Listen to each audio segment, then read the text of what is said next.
Hello and welcome to the topic Large Vessel Vasculitis in the Rheumatology module.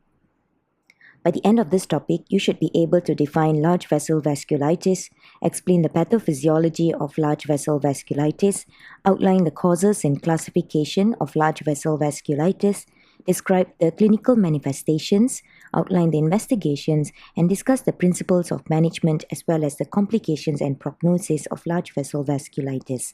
Let's get started. As a start, let's understand the definition of this topic. Large vessel vasculitis is a primary vasculitis that causes chronic granulomatous inflammation, predominantly in the aorta and its major branches. This type of vasculitis includes giant cell arteritis and Takayasu arteritis. In normal conditions, dendritic cells are antigen-presenting cells that initiate primary immune responses. They are located at surveillance sites where they capture and process antigens. They then initiate and regulate T and B cell responses by expressing lymphocyte molecules, migrating to lymphoid organs, and secreting biological active molecules. Dendritic cells also minimize autoimmune reactions by tolerizing T cells to self-antigens. In general, large vessel vasculitis is attributed to innate immunity and adaptive immunity. In case of innate immunity, dendritic cells are activated by toll-like receptors via an unknown trigger. Vascular wall dendritic cells fail to migrate to the local lymph node where they produce the chemokines whilst simultaneously expressing their ligand, resulting in becoming trapped in the arterial wall where they trigger local immunity. Trapped dendritic cells become activated and they recruit CD4 T cells via the differential expressions of the activated macrophages, giant cells, and injured vascular smooth muscles also release vascular endothelial growth factors and platelet-derived growth factors, resulting in neovascularization and intimal proliferation hyperplasia. Now let's talk about the etiological agents for large vessel vasculitis. Both infective agents and autoimmune mechanisms have been proposed as potential triggers of inflammation. For genetics, HLA-B, HLA-DQB1, and HLA-DRB1 or IL-12B pose risk to large vessel vasculitis. For autoantibodies, anti-endothelial antibodies is believed to cause large vessel vasculitis. However, to date, there is no consistent evidence exists for microbiological causes. Here, let's discuss the classification. Giant cell arteritis or GCA or temporal arteritis, most common form of large vessel vasculitis. It is the involvement of the temporal artery and other medium-sized arteries of the head and neck. It is then classified into cranial arteries, arteritis, and extracranial arteritis, systemic symptoms, and polymyalgia rheumatica. The EULAR ACR criteria is used for diagnosis depending on age, onset, status of temporal artery, ESR level, and histopathology. Next is Takayasu arteritis, which commonly occurs in women younger than 50 years of age. It is a granulomatous inflammation of the aorta and its major branches. It is classified into type 1, which is the branches of aortic arch, type 2, ascending aorta, aortic arch and its branches, and type 2B, where type 2A region plus thoracic descending aorta, type 3, which includes the thoracic descending aorta, abdominal aorta, and renal arteries or a combination, and type 4, which is the abdominal aorta, renal arteries or both, and finally type 5, the entire aorta and its branches.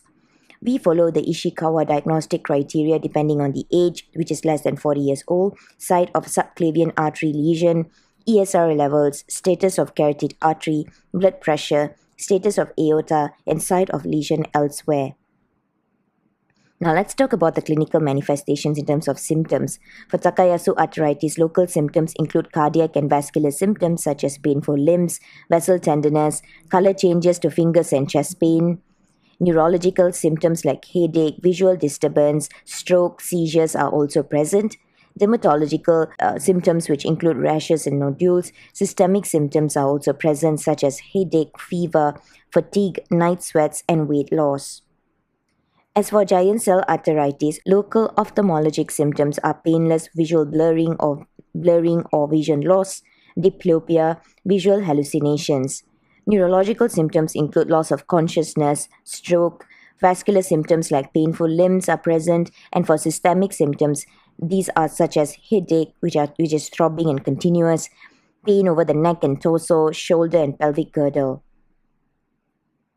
Next, let's look at signs. For Takayasu arteritis, patients can present with cardiac and vascular signs such as pericardial rub, carotidynia, aortic regurgitation, aortic aneurysms, Raynaud phenomenon, absent or diminished pulses, and vascular bruit. Ophthalmologic signs include retinal ischemia, retinal hemorrhages, cotton wool exudates, venous dilatation and bleeding, microaneurysms of peripheral retina, optic atrophy, vitreous hemorrhage, wraith-like peripapillary arteriovenous anastomosis. And for dermatologic signs include erythema nodosum with an ulcerating nodular lesion.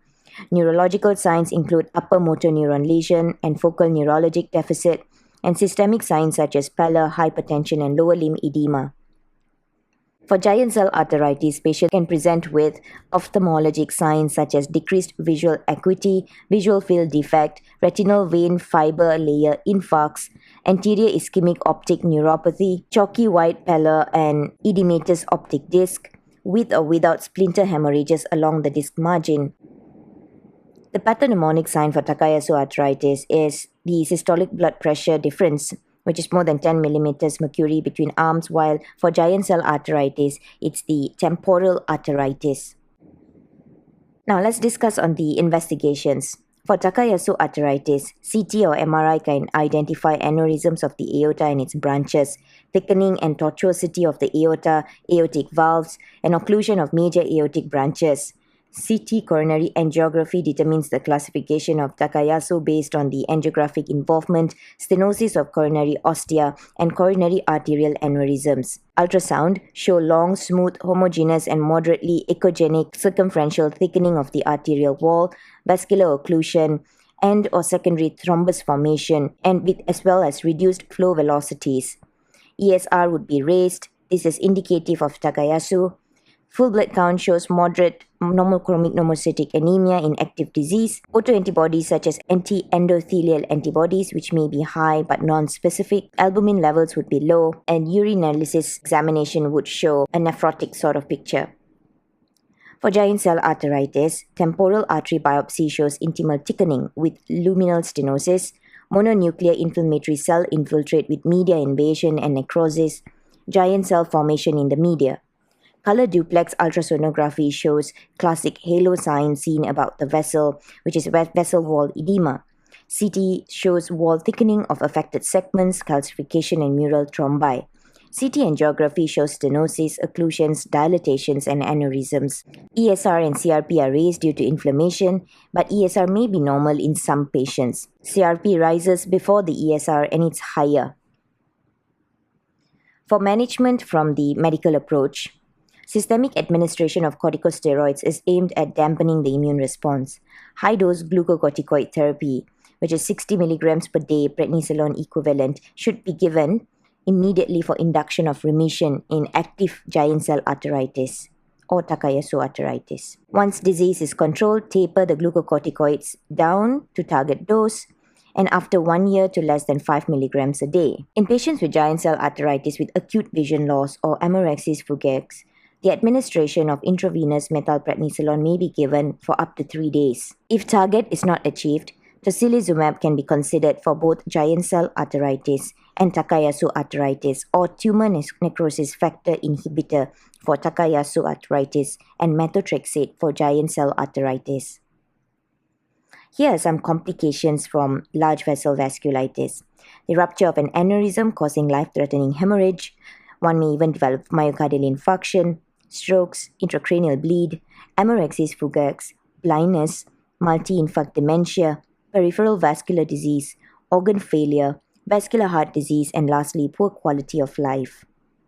In terms of prognosis, giant cell arteritis can improve within days of treatment, while Takayasu, 20% are monophonic and self-limiting. Others are progressive or relapsing or remitting. Older age, female sex, high ESR, and low daily corticosteroid use are associated with poor prognostic factors.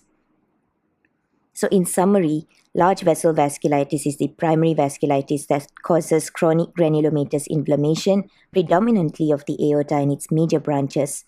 Dendritic cells are activated by toll-like receptors.